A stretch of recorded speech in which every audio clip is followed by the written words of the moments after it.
Welcome to the Real HD Show, the higher discussion. This is the show you're going to find on these or any other airwaves. We're going to go through the good, the bad, the ugly of our people, and we're going to solve it with what? With what? We're going to heal it with what? Freedom music. Freedom music happens 7:30 to 8 o'clock on our channel. You go backstage. We give you all that soulful, all that motivating hip hop, R&B, house, jazz, all that good melanated music to get your body and your spirit moving in the right direction so you can be more progressive for the rest of this 21st century. And don't ever forget that on the Real HD Show, our melanin history is live. 365. That's right.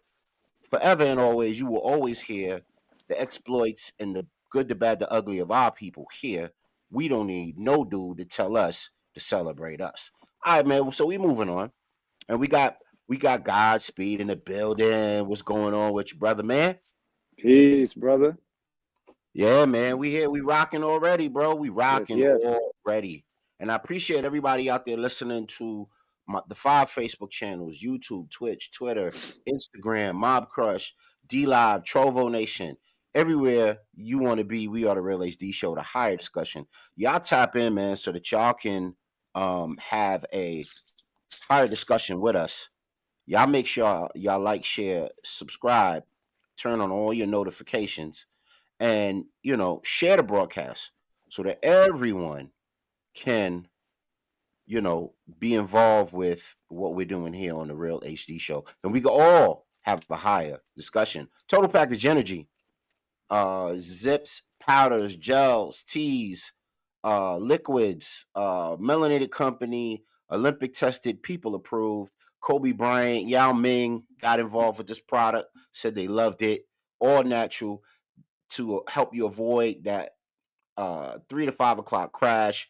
To help you get to the second half of your day, try Total Package Energy. Tell them the Real HD Show sent you. Go to totalpackageenergy.com. Also, if you ever make sure that you give like crazy to the Cash App, $ the Real HD Show. Make sure you guys are checking out all the great shows that are on the Real HD Show, the Real HD Network.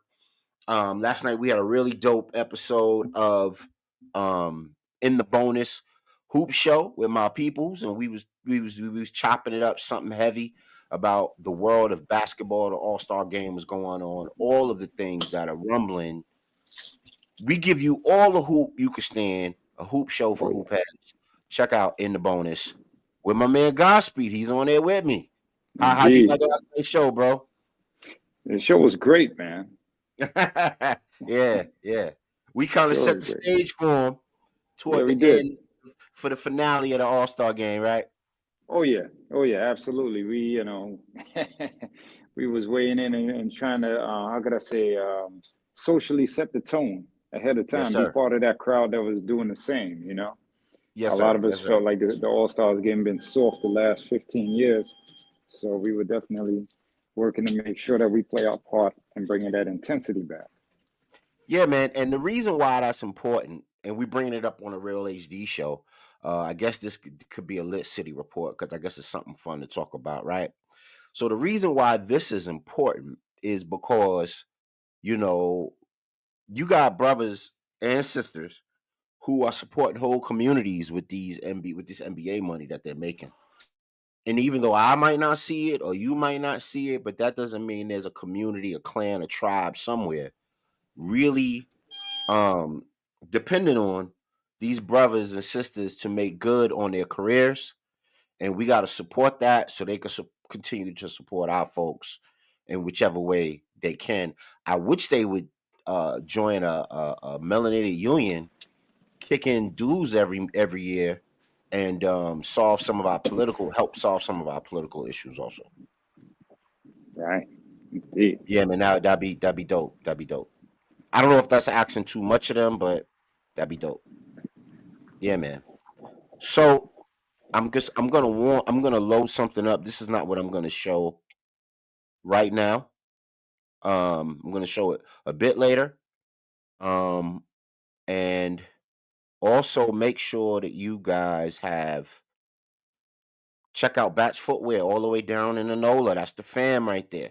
That's the Cuzzos down in New Orleans, man. Make sure you support their shoe. A cross between Hirachis and Vans. It got the nice look. It got the revolutionary sole technology. Ice Spice already gave us a shout out. Said she want a pair. She liked the look. She liked the style. Y'all will too. Go check out Bats Footwear. All right, man. So we about to get into it, man. And I don't know which one to do because they equally good.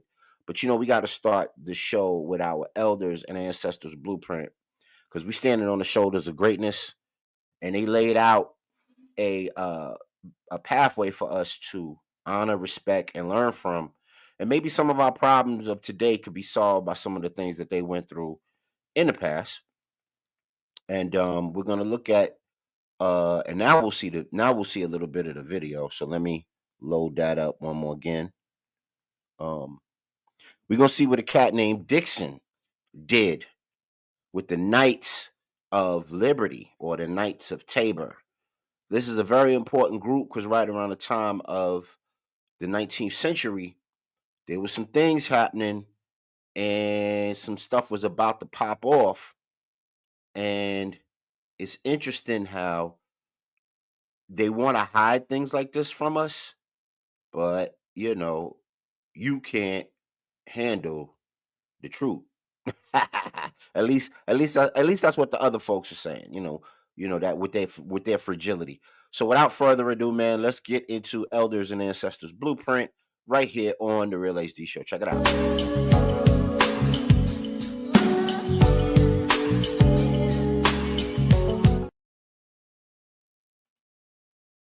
Convened a secret meeting in St. Louis, Missouri to, as he would put it, prepare for business.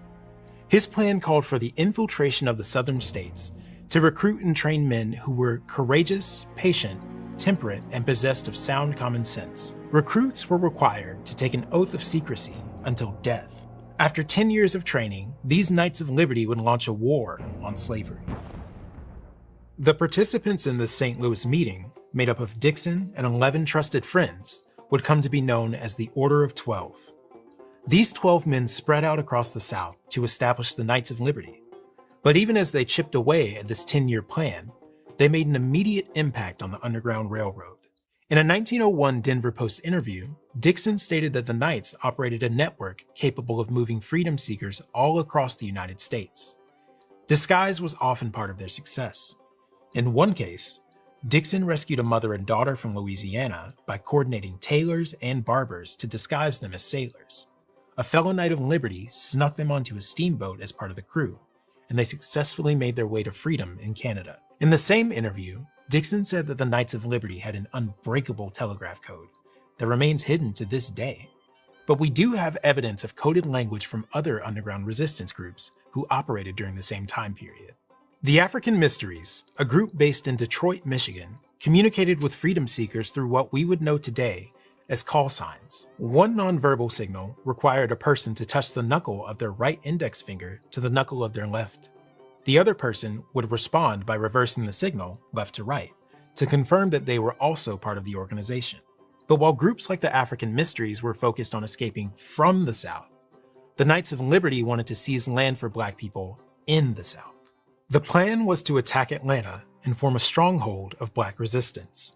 Moses Dixon's plans for a separatist state were rooted in life experience.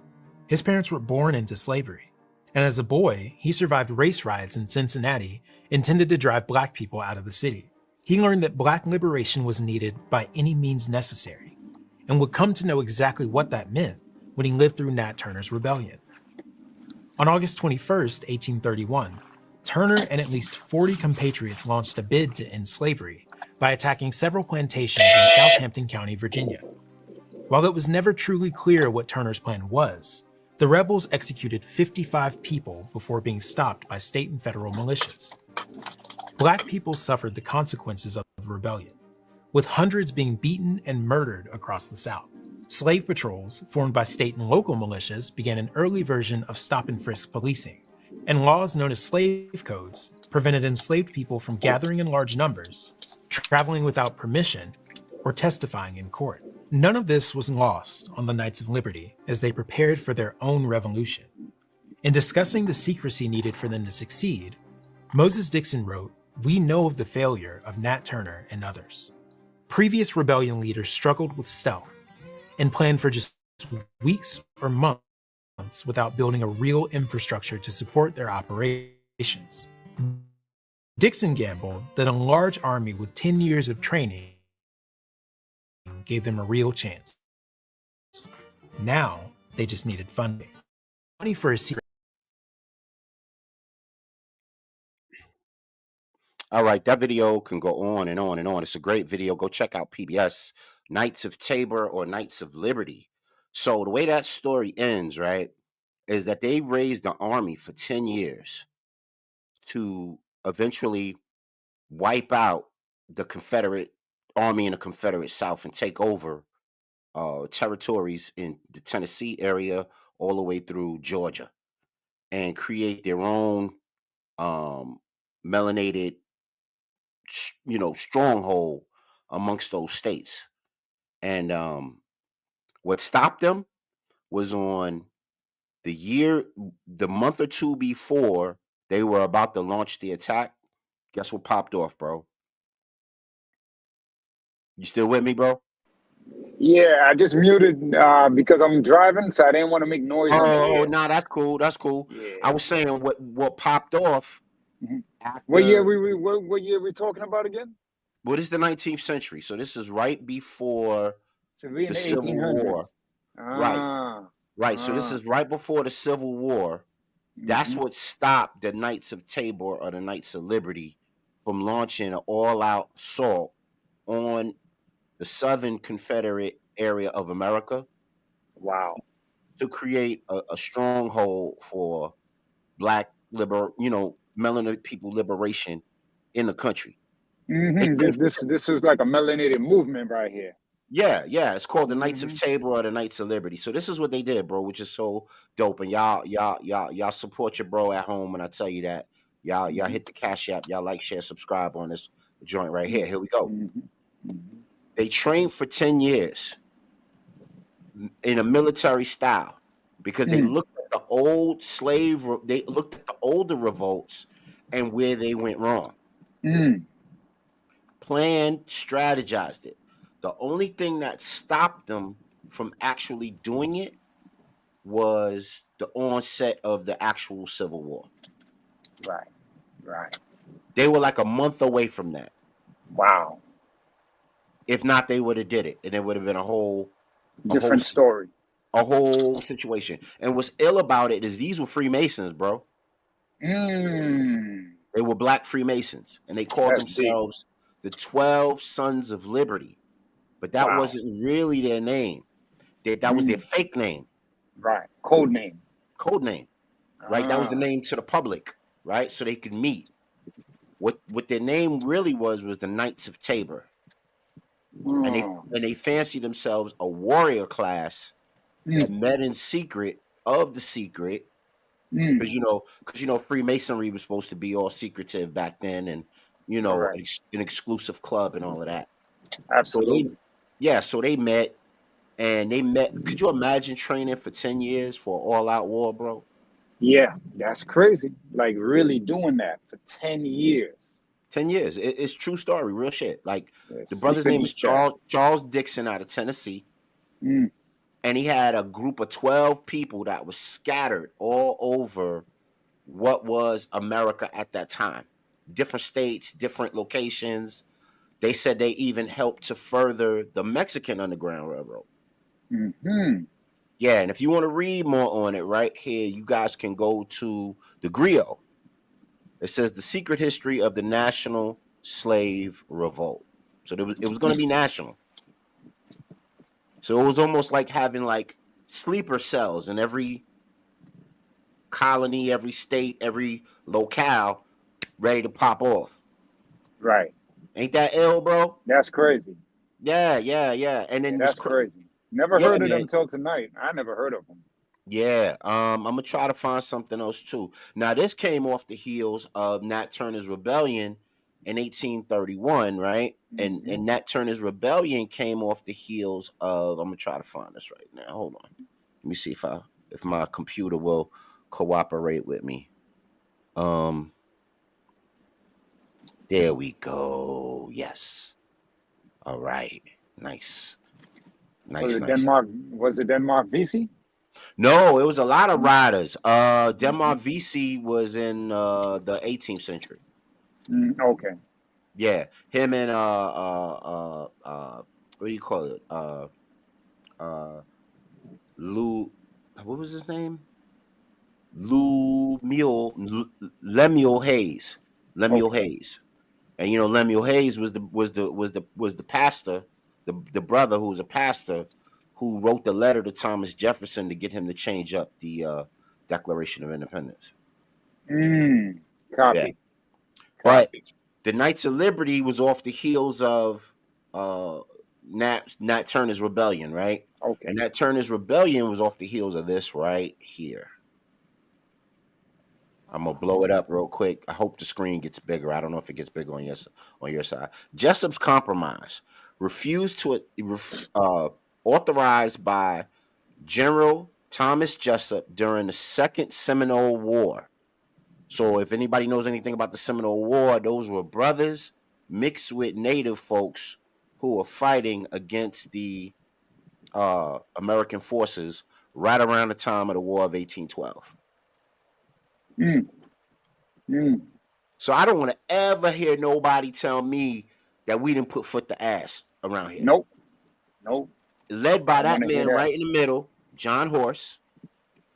It says during the Second Seminole War, the U.S. military was struggling to defeat the Seminole resistance, which included a number of black Seminoles who had escaped slavery and joined tribes. It says General Jessup proposed to John Quincy Adams, who was the president at the time, that if the black Seminoles surrendered, they not surrendered but stopped fighting, they would be granted freedom and allowed to relocate to the native territory. This starts the Trail of Tears. So the guy's name is Tom Sidney Jessup, and it was part of the Second Seminole War. And listen to what they say, bro. The longest and costliest war in American history. Teach. Because it was 30 years, bro. They started in like 1809. And they went all the way to like almost Nat Turner's rebellion, which was in 1831. That's crazy, right? That's crazy. You know, like and you know what? To take a shot at somebody on purpose. You know, when you hear people like Kanye with that stupid comment he made a few years ago talking about how slavery was a choice, you know what I'm saying? I'm like, man, stop perpetuating that idea that people was just laying down for this, man. You know? Right, Come on, exactly. Man. Come on, man. Stop coming off weak. You're more intelligent than that, brother. Come on. Right. So you had the Knights of Tabor planning a national slave revolt, bro. Man, I wish that would have popped off. Yeah. Man. Oh, crazy. Man. And we're going to get into something else, man. We're going to get into Nickajack in a minute. Have you heard about this, brother? Nope. I'm surprised. He's a Moor. Say word. And his name is Nicker. Well, they spell it Nickejack. Yeah, they spell it Nickajack. But back then they used the G's. They didn't use the CK.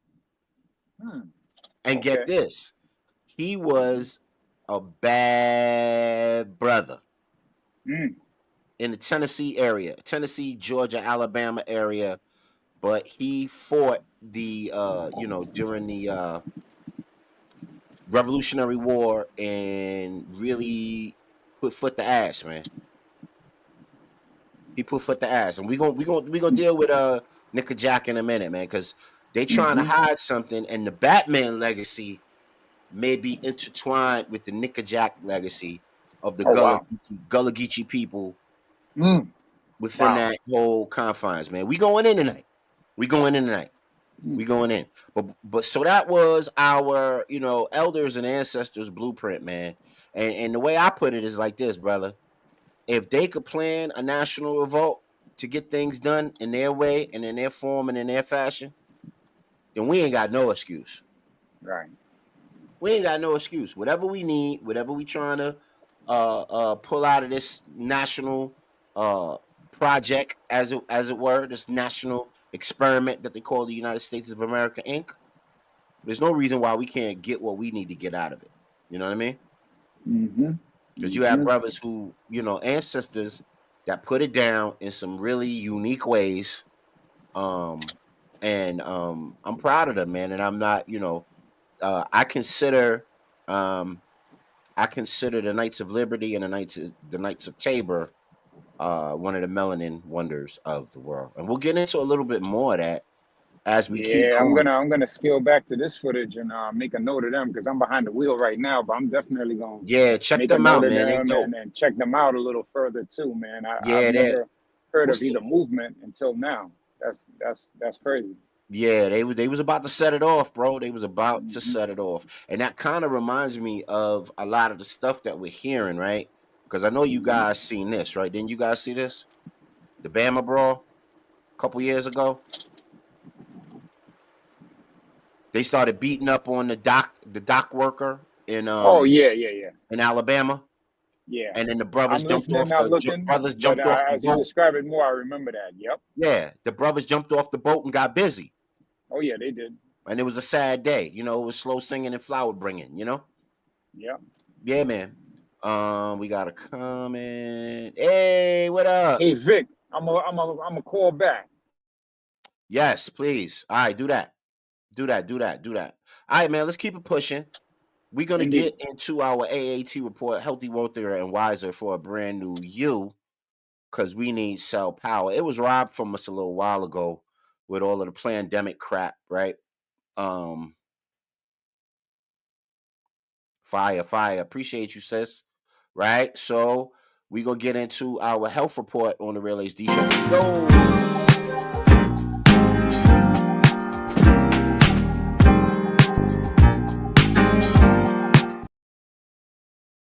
Yeah, man. So this is our AAT report, who was named by my former co-host.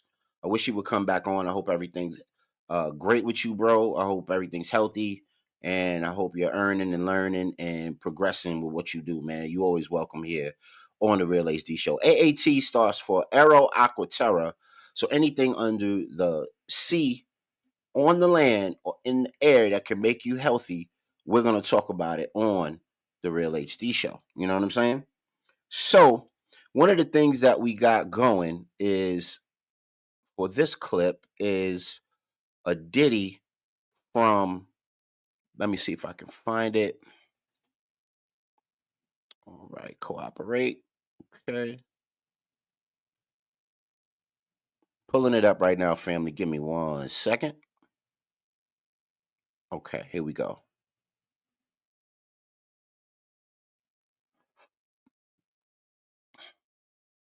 All right, so here we go. So this was in Daily Mail. Now this might not be, you know, brand new news to anybody, but we all know the healing power of music. There's always a thing where, they say when you have plants in your home and you play music for your plants at a certain frequency, a certain vibration, the plants respond to it. They grow, they blossom, they respond to the frequency of the music. You know what I mean?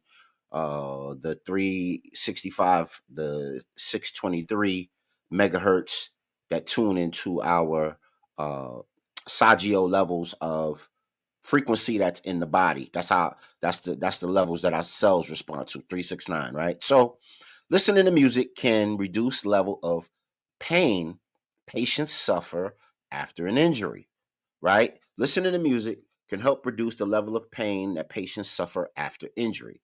In a study published last week, experts conclude that the distraction of music acts as an effective form of pain relief.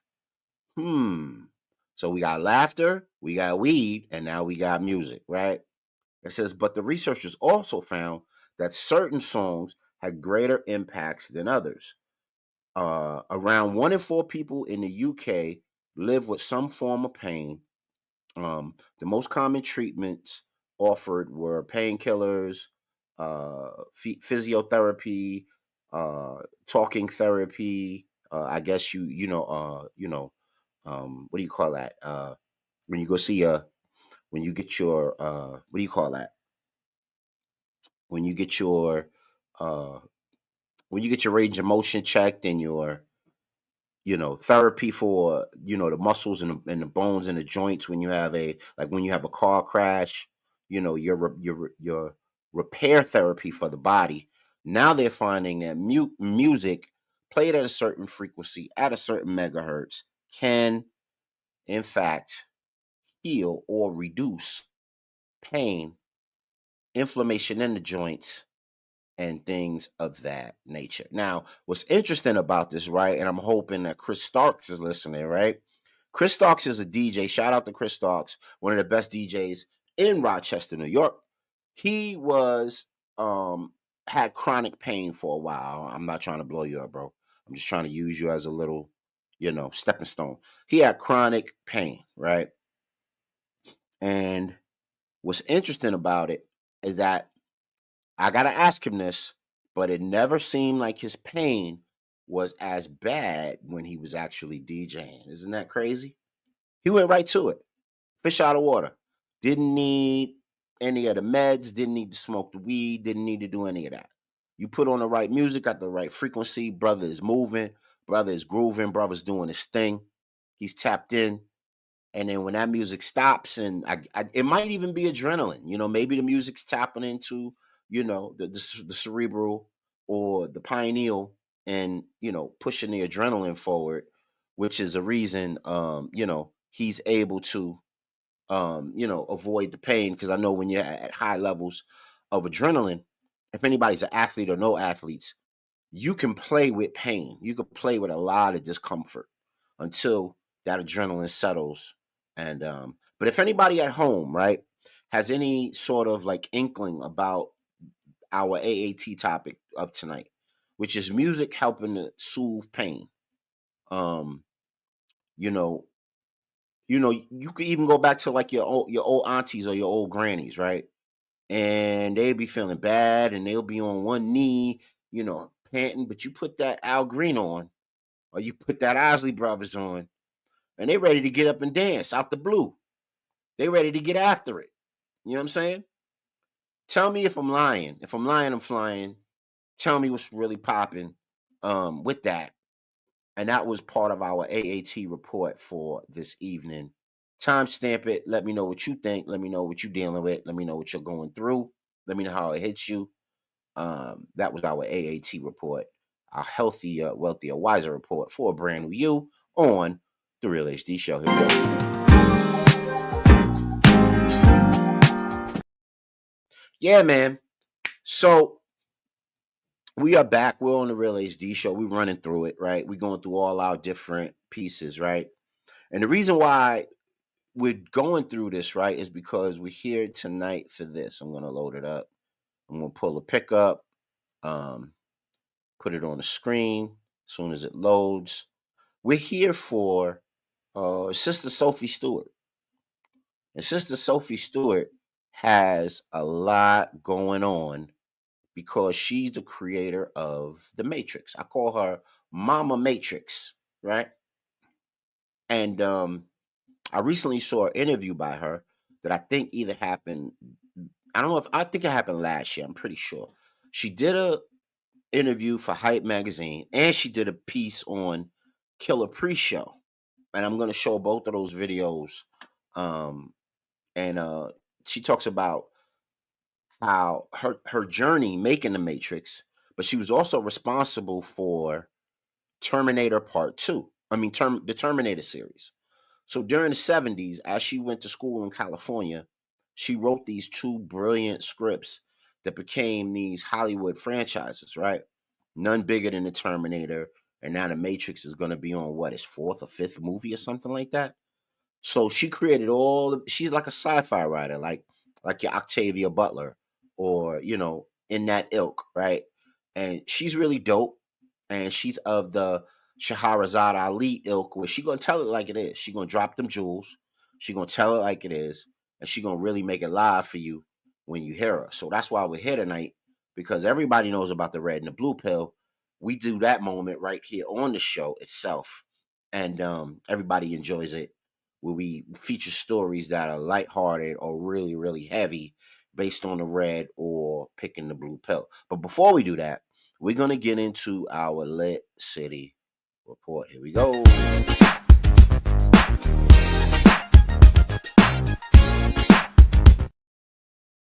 City report: the wild, the wacky, the wonderful things that make our world go round, because we need levity in what we do. We need y'all to come through and have a higher discussion with me. So I'm going to put the call letters right on the screen, and y'all could tap in um, as you feel, and have a higher discussion with me. Share the show, because you're going to hear some things tonight. You're going to be involved with some things tonight that you may not necessarily get on your 6 o'clock news or your 11 o'clock news. Your kids are not going to learn this in their average history course, but you're going to get it right here on the Real HD Show. So here's the link down below: StreamYard.com 524 K5QTUDH. And we appreciate everybody that taps in, even if it's for a little bit. Give us a like, give us a subscribe, give us a love, give us some love, give us a help a brother out, the HBO special. Help us out, move forward. So we're in the middle of a Lit City report, and we want to jump into the Aaliyah Barbie. That's right, light work, but special nonetheless, because we revere Aaliyah. We think she's really dope, and she was a talent beyond compare. Went too soon, and they gave her a Barbie, and it's better than buying the one that I believe her name is Robbie, the one that the movie was named after. Is better than buying that one to buy this one. So we'll read a little bit about it real quick. It says Aaliyah Barbie doll released on what could have been the late singer's 46th birthday, sold out on launch day. The collectible part of Barbie's music series honors Aaliyah and her lasting legacy to music, fashion, and style. I thought that was really dope. I thought I wanted to feature that for one of our Lit City reports. We have several, right? So the second one in our Lit City report goes a little something like this. There's a Black Alaska Business Expo. That's right. And it's going on 10 years strong. Who would have thought? Who would have thought we were so deep and so thorough in Alaska that we had the 10th year of a historic annual Alaska Black Business Expo? Man, really dope. Ujama on tap, on display. You know what I'm saying? Real dope, real dope. That's another one of our Lit City reports. This one also. Joseph Chikumbutsu. That's right. The brother who came up with the car that could run on water. He adds to his legacy, coming up with the no fuel, no charging, self propelled car. Melanated people did it first. That's right. So we believe that he is one of the melanin wonders of the world. That's right. We still got our series going. We still got our series going. One of the melanin wonders of the world. And last but not least, I'm going to share my screen, and I'm going to show something on my screen, because, Marvel is ramping back up. DC is ramping back up. Super Bowl is over. So a lot of those companies kind of feel like, this is a time for movies and different things to kind of take place. So I was digging things up, And I was finding some stuff about Marvel that was really dope. But Marvel, like others, are plagiarists, right? And one of the ways that they're plagiarists is they took a lot of the themes of the Orishas, the Oris, the Ifa, if you will, Santeria, Undu, whatever you want to call them, but they are the pantheon of gods and goddesses that exist in melanated mythology all over the world. They travel all over the world and they have different names, but they all have very similar characteristics, like Ogun, Alegba, Yemenya, uh, uh, Santewa, um, the trickster. Wow, the Loki character was named after the trickster. There was a lot of stuff going on. So I was looking up a thing and I found out that there was a brother that actually detailed um so Marvel has several characters inspired by melanated mythology from all over the world, especially the continent. So Anansi the spider, or the spider hero, or the spider person, inspired Spider-Man. Not only did that do it, but of course there's all kind of Freemason type of constitutions within there. So Shuri, sister of T'Challa in the Black Panther, skilled warrior and inventor, Wakanda. There's all kinds of Wakandas all over America. There's like a list of a gang of Wakandas. And then the Black Panther was also plagiarized. So one of the things that were plagiarized or taken from or manipulated or what have you is a character that that Marvel kind of morphed into the Black Panther, and this was Mansa Musa. That's right, Mansa Musa, the famous leader from Mali, right? Timbuktu, right? Sundiata Keita, right? Because Sundiata Keita was supposed to be this warrior prince and the founder of the legendary Mali Empire. He was the relative of Mansa Musa, a Malian ruler who was considered the wealthiest person in history. He was part of the Maninka people of historical yet legendary epic Sundiata, revolves around his life. His epic poem is mostly known through oral tradition, which has been passed down from generation to generation. And as you can see, it's not a panther suit that he's wearing, but a cheetah garb that he's wearing. So it's like one cat to the other cat, and his name is Sundiata Keita. Now, don't take my word for it. You do the research, you come back and let me know. So even the brother named Luke Cage, you can find this on Quora, right? This is trying to get the name of the actual site. Okay, it's how many African mythology inspired Marvel characters and they're aside from Anansi the spider, right? Because everybody talks about how Anansi, the spider person, Spider Man, inspired the friendly neighborhood Spider Man. You know, the same way that you would have like a Louis Vuitton or a Gucci that will go over to Africa, look at some of the Indinkra patterns, and then fashion their fashions after it because they had a love for the Indinka art, the Indinka texture of things, and then go on and make millions of dollars that way. So the other character the Luke Cage character, okay? So this is a brother in African mythology named Luanda Magere. And he was supposed to be like this sunburnt brother that was like super strong, super warrior type. And he would, I guess, unbeatable.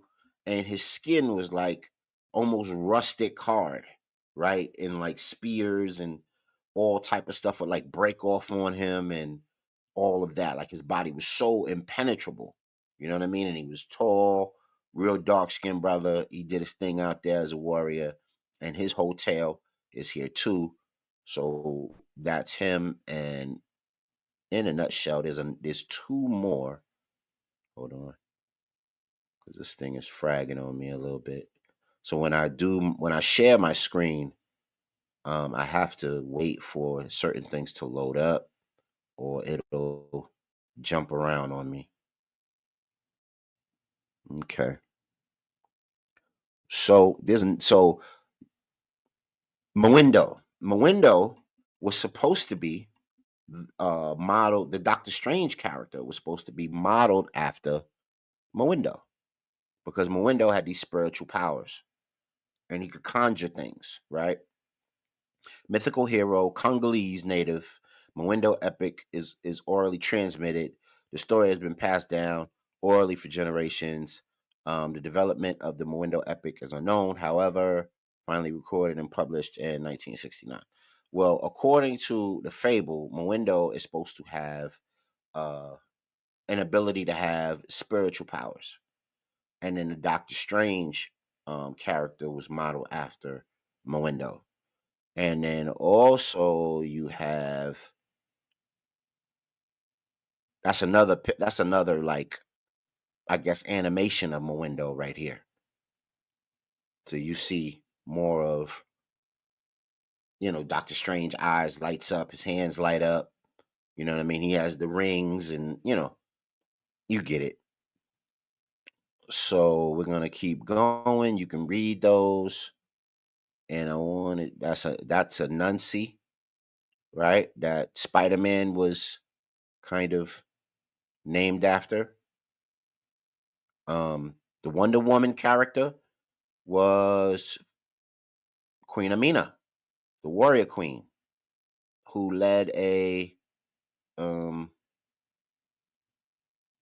and then of course Thor. So now that I have this picture on the screen, this is Uran of Udo, the Burning Giant, right? And this was supposed to be a real man, and he was supposed to be so tall and so strong and so powerful that he could rip whole palm trees out of the dirt.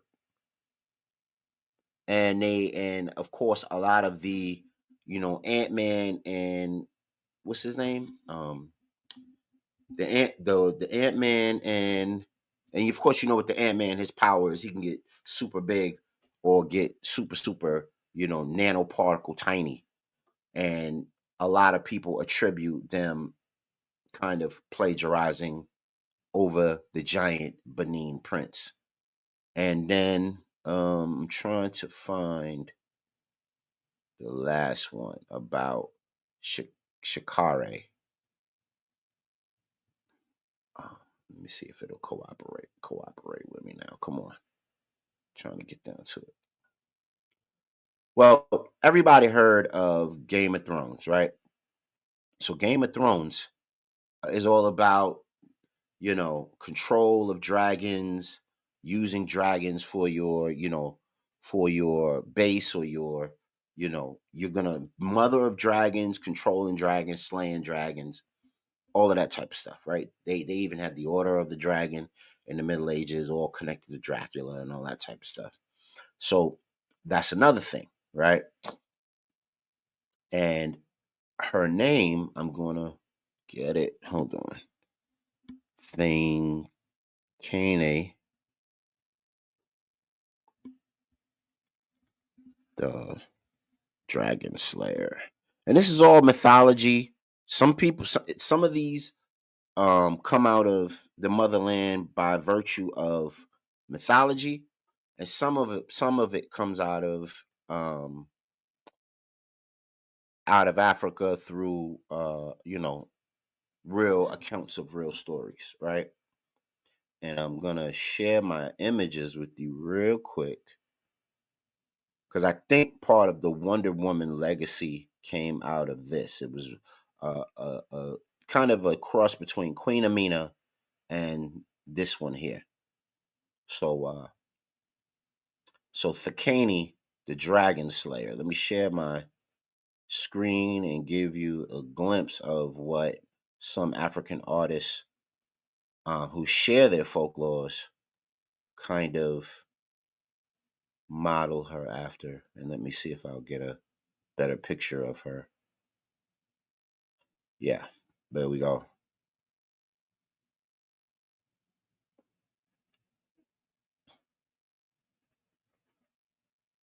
Yeah. And she was supposed to be so skilled and so dope. That's another interpretation of her. And there's one more. Let me see if I can find it. No, that's not what I want to show. All right. Well, either way, you see that particular one, and there was one where she's all decked out, actually looking like a Wonder Woman. Trying to find that one. But y'all let us know what y'all think of that, man. Y'all let us know what y'all think of Kane, the Dragon Slayer, and now you have Mother of Dragons and Game of Thrones and all of this type of stuff, and then you got Thwando, which was modeled, the Luke Cage character. They say modeled after that brother. You got Benu, the Arano, the Benu, the Benin giant, and then you had Sundiata Keita, which was supposedly where they got the Black Panther piece from. So let us know what you think about that at home. Y'all hit us up on the Real HD Show. And that is part of our Lit City Report. I know we deep into the show. So I got through it all. Yep. All right, man. So let's get into it like we're supposed to do it on the Real HD Show. We here for this tonight. Mama Sophie wrote The Matrix for you to wake up. And how we been doing with that, man? Have we been good? Have we, can we critically say that we have done a great job of staying awake? If it's not in a movie sung by Childish Gambino, are we waking up? Do we like our creature comforts a bit too much?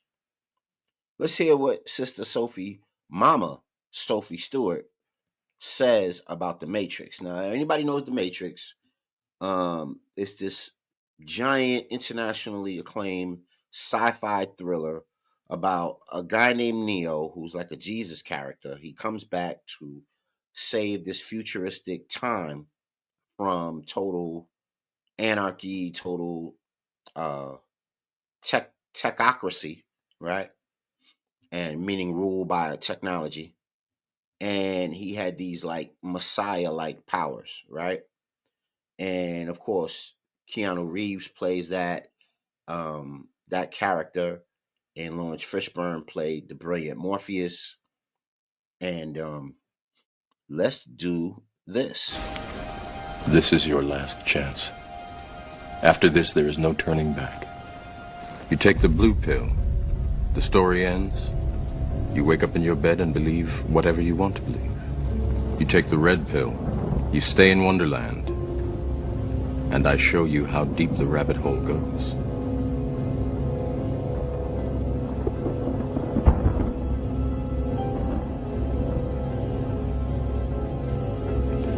Remember, all I'm offering is the truth, nothing more.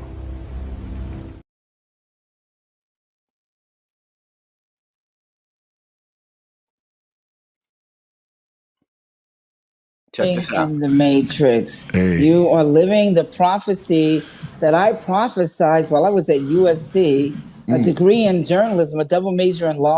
First of all, 107 USC 106 fair use. Videos are used for educational purposes only. I'm not making any bread off of this. If people feel that they want to share and donate, that's peace. Please do. We are still fundraising for Sister Aurora. Please do. But once again, fair use, videos used for educational purposes only. Check this out. On psychology, I prophesized the Matrix in the 80s. The Terminator did not come out to October the 26th, 1984. The Matrix did not come out until the national release March the 31st, 1999. I was already in the news. The Los Angeles Sentinel 1981, June of 81. Sophie Stewart is going to come out with a science fiction, a Black science fiction, first of its kind with Black leadership. Black leadership role. No Superman, the white man saving the world. Superman, Batman, Iron Man, Spider-Man, and Rocky saving the world. Wow. But people of color all over the world being a major part in saving the world. We are all one. God's children, right. When you get cut, what do you bleed? You bleed red blood. Right. And when the machines, when they break down, what do they have? Blue and black ink. Wow. And when you got graded in school, wow. it could not be changed if the teacher marked it with a red mark or a red pen. But if she marked your grade D with a blue or black ink or pen, she could change it. You could go up there and you could complain and she would change your grade. Same thing when you go to court. When you bring your complaint in, the clerks mark it with a red check. Ooh. Red means that it cannot be changed. So the red and blue pill, if you take the red pill, you see how deep the rabbit hole of truth goes. You keep digging and looking and searching. And you take the blue pill, you just go to sleep and you enjoy the lie and you killed for the lie, just like Cypher did. When he knew he was not eating a steak, he was eating mush, but he wanted to live the lie. And like people do today, a lot of people kill to stay in the lie. Wow, that's a jewel. People kill to stay in the lie. Whoa. If that's not actual, factual, if we didn't see that in this election season that just went past us on both sides, not on one or the other, but on both sides, people breaking their neck to butter their biscuits. We saw assassination attempts on Donald Trump. People kill for the lie. Let's keep it going. She's dropping jewels. Here we go.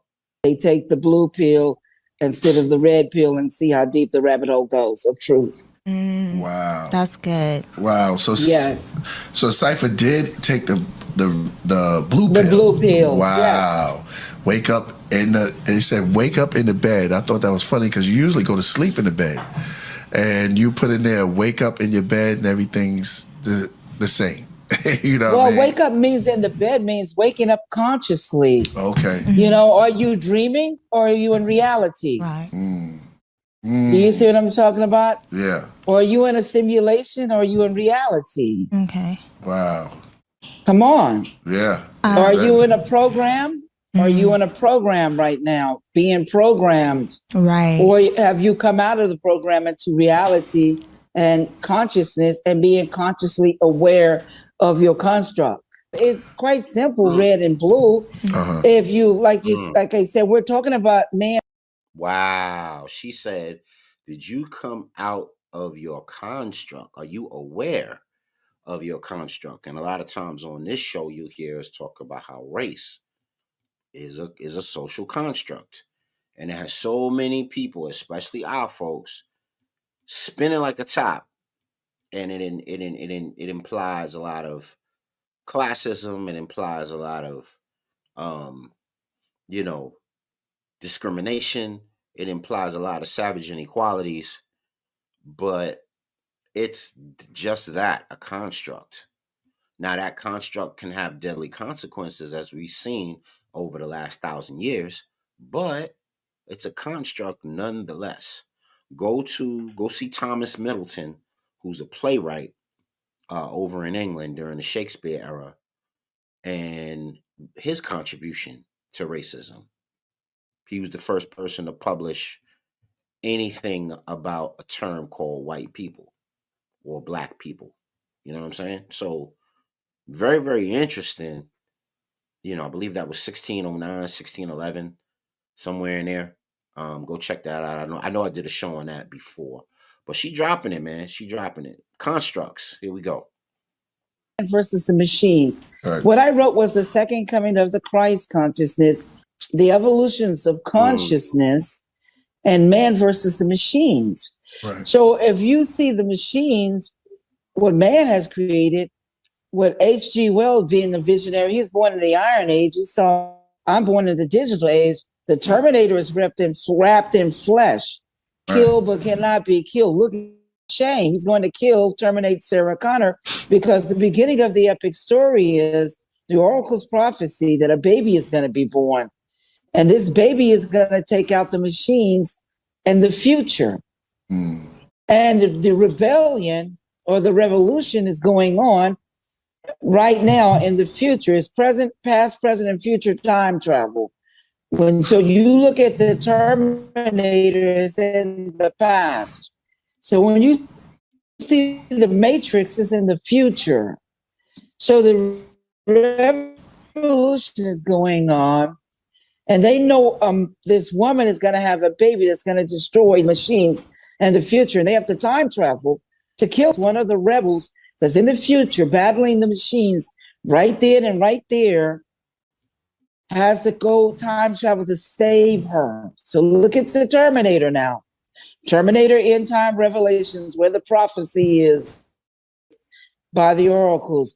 Matrix, a 7,000-year-old Latin word for the woman's womb, or stargate, or portal, to bring babies into this earthly domain. So she's talking about a Messiah being born that's going to liberate. And J. Edgar Hoover, in his exploits as he worked for the government, right? In his papers or his manuscripts, he talked about, stopping up a black Messiah from arriving and moving the country in one way or another. So he had spanned the country of all of these really, really dope brothers and sisters who were movers and shakers and creating epic movements, epic, kind of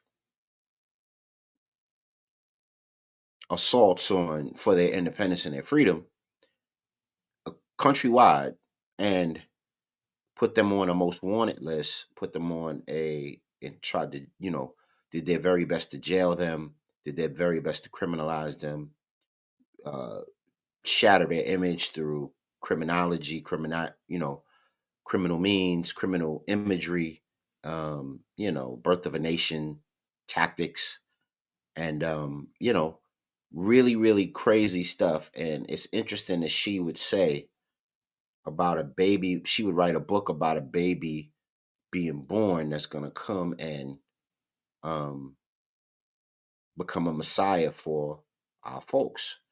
And then now you have, even in the recent fables and mythos and hero tales and stories and movies, you got the Black Panther. And if anybody's seen the end of it, his son is born. His son is born. So that's another return to the Black Messiah epic of a baby being born, tasked with the, prodigal son mission to liberate a people. So very, very interesting stuff. Let's let keep building. The difference between a man and woman is not the vagina and the penis. It's the womb. The woman can have a baby, and a man will never have a baby. There is no Dr. Frankenstein anywhere that can have a man to have a baby, or in biblical court called the feeding tube, or breast milk, estrogen manufactured through his body to grow breast and to manufacture milk. That is never going to happen. Estrogen to expand the womb for 9 months or 36 weeks while the body grows to full term. And then the baby comes out when the seed attaches at 12 weeks, meaning that an abortion can be legal up to 11 weeks. But at the 12th week, when the seed attaches to the soul, to the body, the seed is the soul. God's children become 3D, three-dimensional. Wow, she's really getting ill with it. I remember the Matrix Part 3, I believe it was, when Neo and his what was this, Trinity, were, They were getting their freak on. They was, they were in love, and she knew she was gonna die, and they copulated. They had sex, and if you remember the scene, while they were making love, the people were partying. So that was really symbolic of them celebrating the coming of a new Messiah. Even a little even in a literal sense. Yeah, man, pause on that one. But that's really ill about the Matrix. So she wrote the Matrix, and she also wrote Terminator. And she's had to fight tooth and nail. You see, she's a very intelligent woman. You see, she has a lot of cosmology and symbolism and intelligence into not only the way that she writes, but by the way that she thinks and the way that she, goes about her business as an orator. And what was ill is that in the Matrix, they told Neo to go see the mother, and the mother was a black woman. Anybody remember that? Yeah, man. The Oracle was a black woman, melanated sister who was going to set him straight. He was going to sit down at the kitchen table, like down south, eat a plate of food and get some wisdom from the mother, right? And of course, Matrix, Mater, right? Right? Madu, Neter, Nature, Mater, Mother, Matrix, right? So Matrix is short for mother. If you go ahead and look up the etymology of Matrix, it literally means the mother. So she's really not capping when she told you that she wrote it, because she used the etymology of the word to create the theme of the daggone movie. And I just don't think at a time where that something like that wasn't even on Hollywood's radar, that anybody in that community would write that. You know what I mean? They was too busy learning how to pop lock, break dance, and boogie. They wasn't trying to write the Matrix. Like, I mean, come on.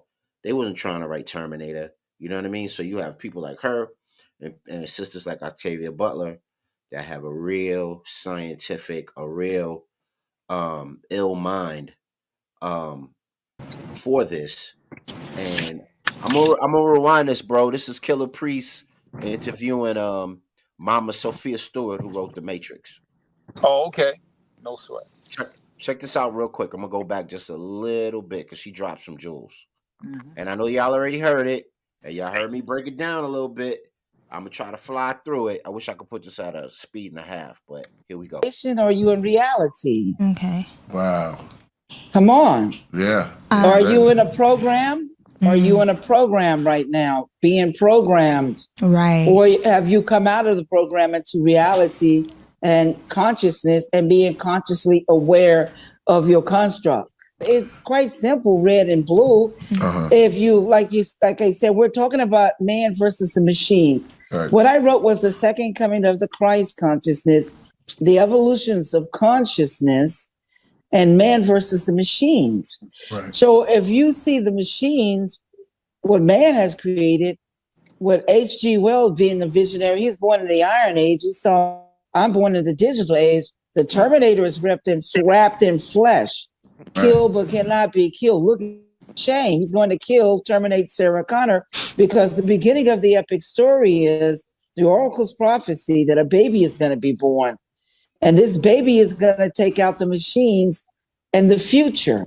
And the rebellion or the revolution is going on right now in the future. It's present, past, present, and future time travel. So you look at the Terminator, it's in the past.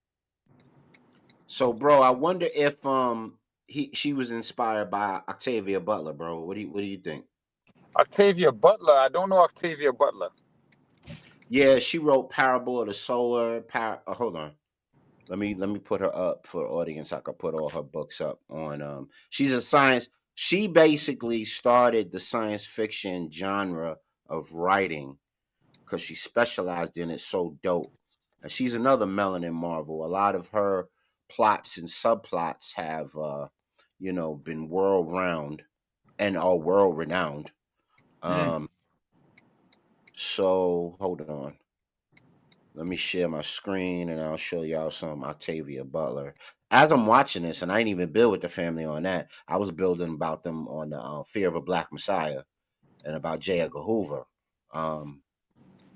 and how he wanted to, that was in his writings that he wanted to take out the threat of a Black Messiah. Yes, J. Edgar Like, Hoover wanted to take out a threat of a Black Messiah, and there's been a lot of like, how could I say, factual conversation taking place about him having black blood in his lineage. yeah, So, yeah, this yeah. is the hate. This is the hate that hate made. So this is the sister here. If you could see my screen, I'm sharing. She wrote Kindred, which is the movie that Oprah Winfrey starred in with Danny Glover, and they produced it. Parable of the Sower, Parable of the Talents.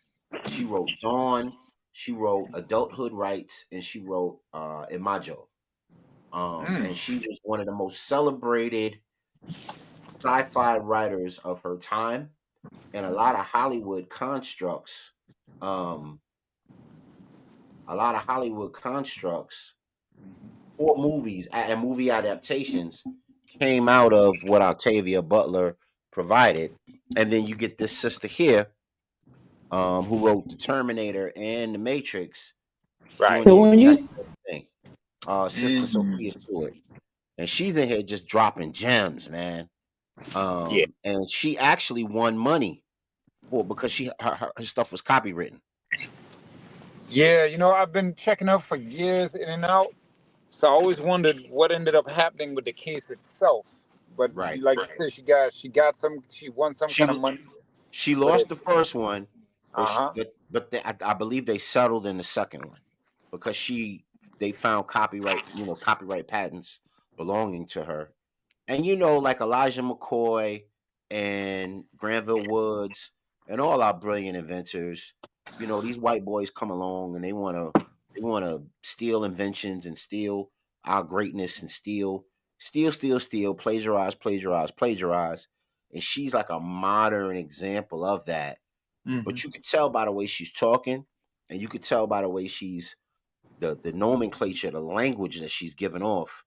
You could Hmm. tell that the way it sounds like it aligns perfectly with the dogma of the books and the dogma of the way that movies were perpetuated. So let's continue and hear what else she got to say. Here we go. see the Matrix is in the future.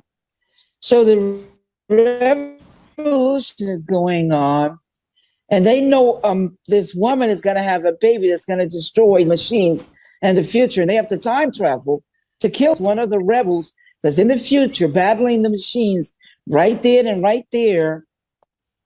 Has to go time travel to save her. So look at the Terminator now. Terminator End Time Revelations, where the prophecy is by the oracles. Matrix, a 7,000-year-old Latin word for the woman's womb, or stargate, or portal, to bring Ooh. babies into this earthly domain. The difference between a man and woman is not the vagina and the penis. It's the womb. The woman can have a baby, and a man will never have a baby. There is no doctor. I'm glad I got you on, bro. Hmm. Most of the Roman Colosseum was built. The part, the Roman Colosseum where they had the gladiator fights and all that. Yep. That was designed after the Covenant. Mm. The Covenant, the Raiders of the Lost Ark, and they went to find the Covenant Yeah. in the Bible Yep. because there's a womb. It's the part of the seal in the covenant is a womb. Oh, wow. Okay. So they designed some of the Greek and some of the Roman architecture after the womb. Now, fast forward to now, bro. What do most stadiums resemble? Yeah, they do. Aren't they all circular? Yeah, they are circular. Yeah. So why aren't they square? Why aren't they triangles? Mm. Why are they all shaped like a womb? Yep. I've never And even. then men are showing all of their machismo, all of their manly prowess. It's a fight for the womb. Get it? Yeah. Yeah. Two Yeah. teams fight for the womb. Because way back in the day with the Greek mythology, you had Apollo and you had another cat. I forget his name. I think it was Dionysus. I know that And, name. Yeah. and they fought for the laureate. They fought for the laurel. The laurel was the leaf. You imagine a picture of like Alexander the Great, and you know he had to wear that leaf thing around his head. Yep. Absolutely. Caesar, and they would wear that leaf thing around their head. That was the laurel leaf, and it symbolizes the womb. Well, ain't that something? And most times you see that laurel leaf wrapped around an object like a police shield or a state government crest or a crest of a house or a crest of a wealthy family. It's a symbology of a womb. Ain't that something? Yeah, man. Yeah. It gets deep, man. The symbology with that stuff gets deep. So she's right on target. I mean, she's so spot on with what she's saying. And you know what's ill about the show I was telling the family is there was a celebration when Neo was making love to Trinity. I don't know if you remember the Matrix 3. Yes, Remember that? I recall that. Yes. And remember they had that big party and all the paint was falling from the sky and the glitter. All that. And that was the exact same scene where they were conceiving with one another. Yes. Now, why would you party while you're busy? Why would they align those two things? A celebration and a party with the whole freaking underground nation. Zion. They was all of Zion, right? Thank you. I forgot the community it was called, but Zion, all of Zion, thousands of people partying. The two of them are up on the upper levels, getting it in. Yep. Because they were birthing a Messiah. You feel me? Yeah. That's man. Yo, she connected a lot of dots, man. I'm like, wow. She's sparking a lot of it for me, man. And of course, you know they bringing that movie out again. You mean like for what anniversary? Nah, they bringing another version of it out. Oh God, they need to stop. Yeah, they bringing another version of the Matrix. They should have learned from the last time. Yeah, so that's why I think that's why she's doing a lot of this stuff. But let me fast forward a bit so that we can wrap the astral body, which is blood, water, and spirit. Well, we have the period. The second body, a physical body that's growing to be occupied with the seed or the soul of continuation, meaning that everything that God creates has a soul or a seed of continuation. The animals, the insects, the plants, the trees, the flowers, do you see? They're ongoing. Need nothing from man. He brings the water. He brings the sun. Need nothing from man. Because if man could regulate the sun or the water, believe me, you wouldn't get any if you couldn't pay. You wouldn't get a dime if you couldn't pay for that sunshine. Aren't you glad that God regulates it? Aren't you glad God regulates the water and he brings it back full force in circulation, where it might dry up here, but it'll circulate back to where it began. The rain will always come. Somewhere is raining, and we're always going to have water. And that sun is always going to shine on the good as well as the bad. And there's nothing anybody can do about it. Yeah, man. So y'all make sure y'all check out Killer Pre-Show. Give him a subscribe, a like. He's the legendary MC from the Wu-Tang Clan and his own independent albums. Really, really dope MC. I think he got some new stuff out too. He always got some new stuff out. Oh, he does? No, I say he always got some new stuff out.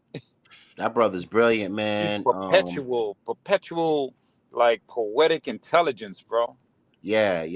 He has a great way of, similar to the genius of the Wu-Tang Clan, of bringing science and supreme mathematics into a musical form that's digestible, and that's a talent. Not everybody can do it. No. Yeah, yeah, yeah. So what did you think of the grand sister? She's an elder. She's one of our melanated wonders of the world because she created two franchises that are international, Mm. loved and beloved everywhere. And she's one of the melanin wonders of the world, I believe. Everybody at home, y'all can let me know what y'all think. That's my take. That's my story. I'm sticking to it. What say you, bro? Talk to us about She is one of Mama the Sophia greatest. Stewart. She is one of the. Now we're in the year 2025, and Mm-hmm. when she did the Matrix, well, okay, when they stole the Matrix from her and created this movie, it was in the 90s. It was in 1998, somewhere's around there. You know what I And she mean? said 99. 99. No, she right. She right. 99. You know why? Because Star Wars: The Phantom Menace came out after the Matrix. Blade came out before the Matrix.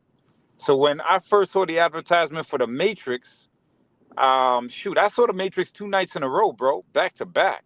First night by Now, myself. Mm-hmm. now Go ahead.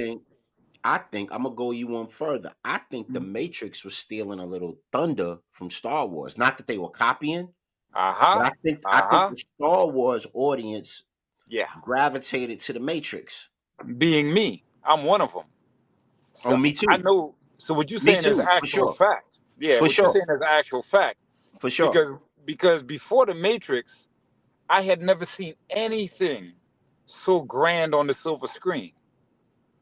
You know what I'm saying? How could I put it? Star Wars was the grandest thing that I've ever seen on the silver screen up until the Matrix. That's how I really want to say it. Right. Because you see one Star Wars movie, you could live off of that Star Wars movie for 10 years. You know what Right. I'm saying? It's like Right. you didn't need to see a sequel coming up right after the first one for like 7, 8 years. You know what I'm saying? So Yeah. long and short, when the Matrix came, it was the greatest thing I've seen on the silver screen since the three Star Wars movies, right? And another thing too with the Matrix, when they came out with the advertisement for it, the look, the first thing I thought was not Star Wars because it looks nothing like Star Wars. I thought Blade because Blade had the black Yeah. leather Yeah. jacket, the shades, the samurai blade. You know what I'm saying? He had the look. They could have put him in the Matrix, and he'd have been perfect, just like that. You know Yep. what I'm saying? Yep. That would But have been dope. hell yeah! And then too, with the sci-fi effects of the water effect, Blade had the water effect before the Matrix. Right. Make no mistakes about it. When Deacon had shot at Blade in the park, and you could see the bullet traveling. That's the same effect they used in the Matrix, right? But the Matrix took all of that and just made it greater. You know what I mean? Now to this sister, I'm going to say of the, let me see, right, because it was right before 2000. So of the 20th century, she's arguably the greatest writer they've had whose material hit the silver screen in the Right. in the 20th century. I'm gonna put it out there because no disrespect, but George Lucas, who, like I said, I'm a career Star Wars guy since 1977. I was in that theater the first day it dropped as a little kid. Saw it twice that day. You know what I'm saying? Right. I remember where I was. I was Me a and my return god of the I sister. was a Return of the Jedi dude and a Uh huh. Star Wars dude as well, for sure. I bet. Who For wasn't, right? sure. So For sure. man, listen, so I know, right? But listen, Lucas got his influences from a lot of different places. And it's cool that he was able to what's the word? Put that in a pot and mix it. That's cool. No disrespect. You know what I'm saying? But this woman created something from nothing. Yep. She like a female Ptah when it comes to writing stuff. She Yeah. took herself out the mound with this one. She didn't Yeah. copy from Star Wars. She didn't copy from Dune. Okay, George Lucas. She didn't copy from Dune. All right.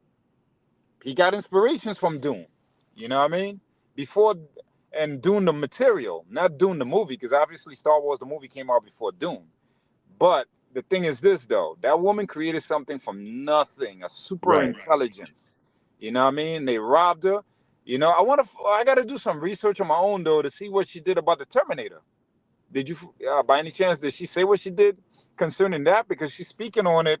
I don't know if she was in the loop with them for the Terminator or not. You know what I'm saying? Well, they took the way I understand it, they took both scripts. Wow, that's crazy. They plagiarized both scripts. Because I heard her talk about both scripts. Don't get me wrong. I'm not like new to this, but at the same token, I never heard the result of the Terminator situation, or if there was Yeah, one. yeah, she settled, and Okay, they she gave her a settled on nice it. little. They cut her a nice check, but they still continue to fool around with A her, material. with her, yeah, her material, her poetic license, and Yeah. all of that. Her Her intellect. intellectual What they call that? property. The intellectual property.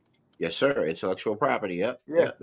They continue to Intellectual do it property. to this day, and I Mhm. guess they don't want to like give her like her just deserves as to how all of that materialized itself, Right. Right. so that she can move along and move into other rungs and stratosphere Right. of art and creativity. They don't want to give her that credit because I she mean, should listen, have bro. been You know. doing You know what's other. crazy? Me just She should have thinking been here. doing other types of works. Hell yeah. And you saying what you saying just spark an idea in my mind, bro. Like, Talk to me. there is so much money out there for this woman. And you know Yeah, why? You know why I say that? Because there was so much money made off this woman, not just in America. Let's look at the Japanese anime world. I'm watching something called Solo Leveling.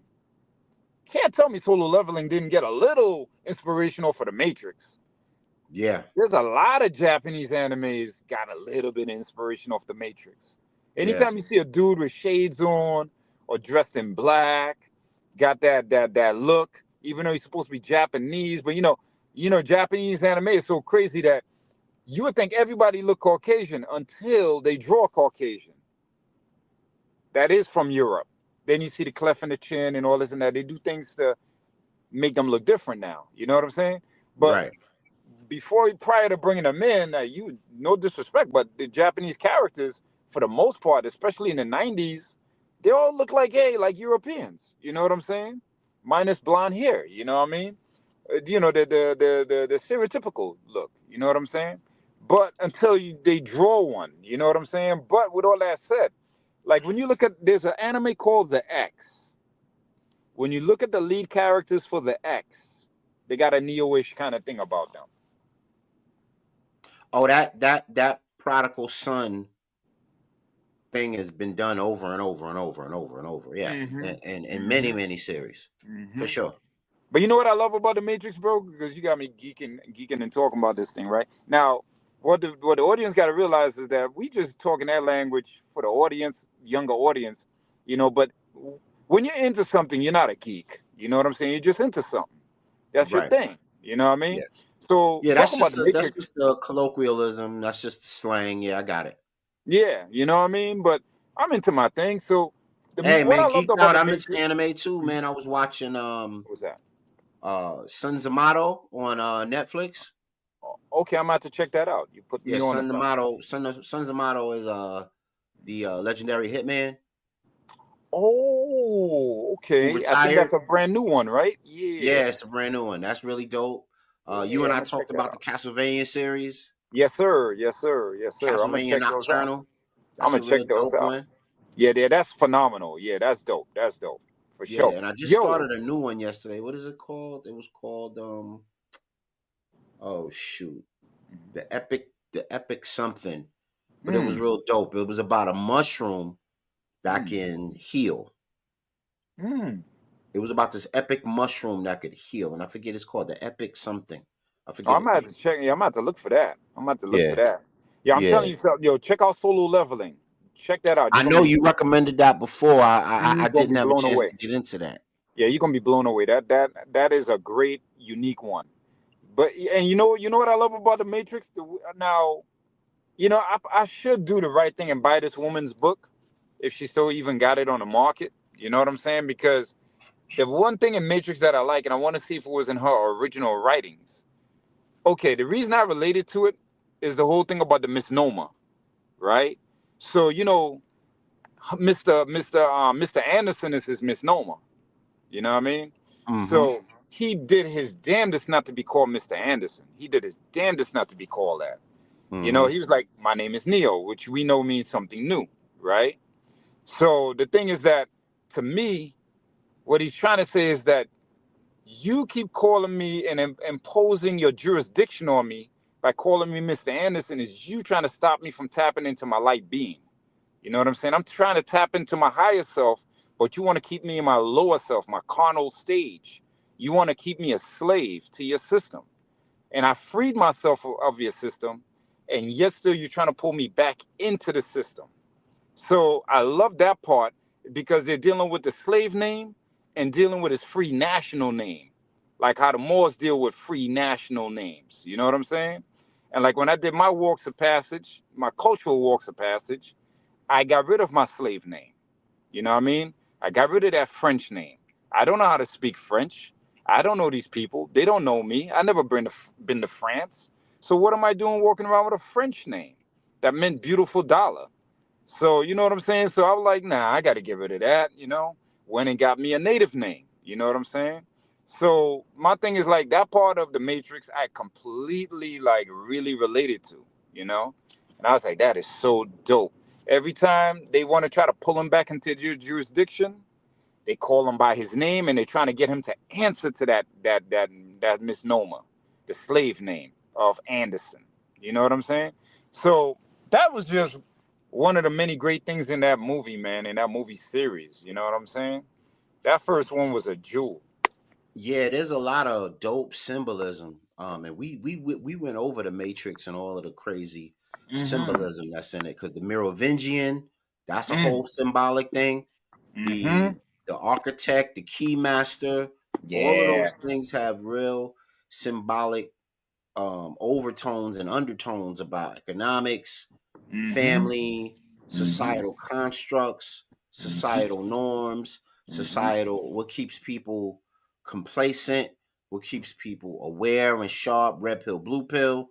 You know, I Yep. featured that on the show. I played the Yes, red you did. pill, blue pill moment a minute ago. Oh, You no know, doubt. No sweat. yeah. So you know that's really really dope. So yo, man, we're gonna get ready to turn. We're gonna get ready to get up out of here, man. Yep. It's been an hour and a half. Yes, sir. Y'all timestamp this. I'll do a part 2 on Wednesday of this, Nice. and we'll dive into more of the symbolic nature. I'll pick a couple of scenes in the Matrix, and I'll break down the mythos and the cosmology of what they're trying to do and what they're trying to like say with all of these things. Because she was brilliant.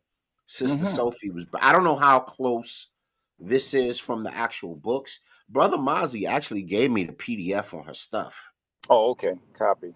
because it was out there because she wanted people to know how close her stuff was to the actual movie. Yeah, you know But what's I had crazy is the thing I was describing with the whole thing about jurisdiction by you know somebody putting their stamp on you, trying to get yeah, you to adhere to that. You know, absolutely, that absolutely, seems like something that would come from her. She would understand that struggle. yeah, You know? yeah. Of course, she would understand it in her right as a woman, and she would understand it in her right as a melanated person. Yeah, She yeah. got more than enough, you know, and then she was going to school out in California, and you know she Hmm. got more than enough ammunition Hmm. to develop something of that nature. I was trying to look for um hold on, Matrix book. I was trying to look for the PDF for the book, bro. See if Mm. I can grab it.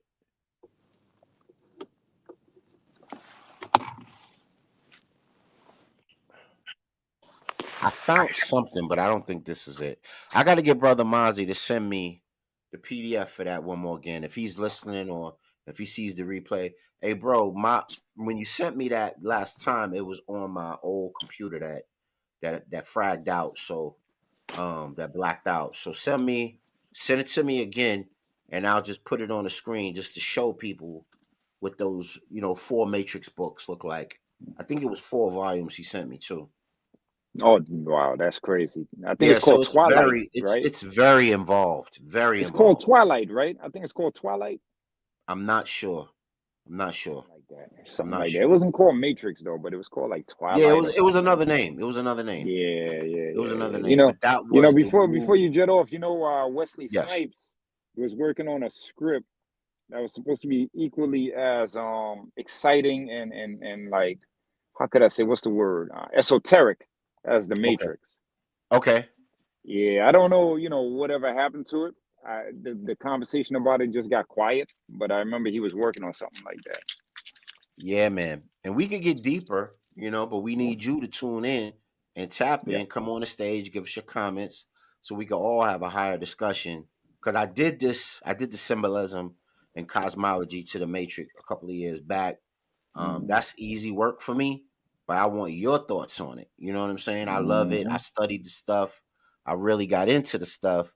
So I need you to tap in at home so we can get deep on it too, and really show some integral parts of the show of that, series and everything that it's made into. So I want to show this real quick before we get out of here. Sister Aurora sent this to me, and I want to make sure that I read it and get it out there. So it says, first collective action. Hold on, let me share my screen. I think this has something to do with the boycotting the DEI programming Mm, or mm, boycotting the DEI funding going away or whatever it is. So it mm, says first collective action, historian Heather Cox Richardson, economic blackout, Friday, February 28th, 12 a.m. to 11:59 a.m.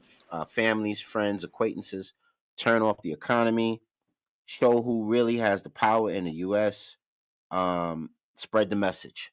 So it's a whole long diatribe about it, and Sister Aurora wanted me to show it. So I said I will put it on the screen, and let me see. Okay, there you go. It says you could. Oh shoot! Come on now. No, no, no, no, no, no, no, no, no. All right, there it is. Come on. Well, I ain't gonna fool with it. Basically, you get the point. If you, I guess there's some people in some vast areas of the country boycotting for um boycotting the DEI reversals and all of those sorts of things, which they're kind of dog whistling as civil rights initiatives, right? And we gotta show support if that's what you're into. And just like we saw with the Knights of Tabor and the Knights of Liberty, we got to plan, strategize to be better, think better, live better, and vanguard for sure. All right, man. I'm gonna get ready to get up out of here. All right, family. We love y'all. It was a good show. We want y'all to tap in. Just don't watch the replays. Tap in live with us. Don't be scared. You can use an avatar. You can use your audio only. Get in here. Make sure you like, share, subscribe, share, turn on your comments, and turn on your notifications. So every time we have a Real HD show, you guys can get in with us and have a higher discussion. All right, y'all. Peace and walk with power. One love. Y'all love on each other.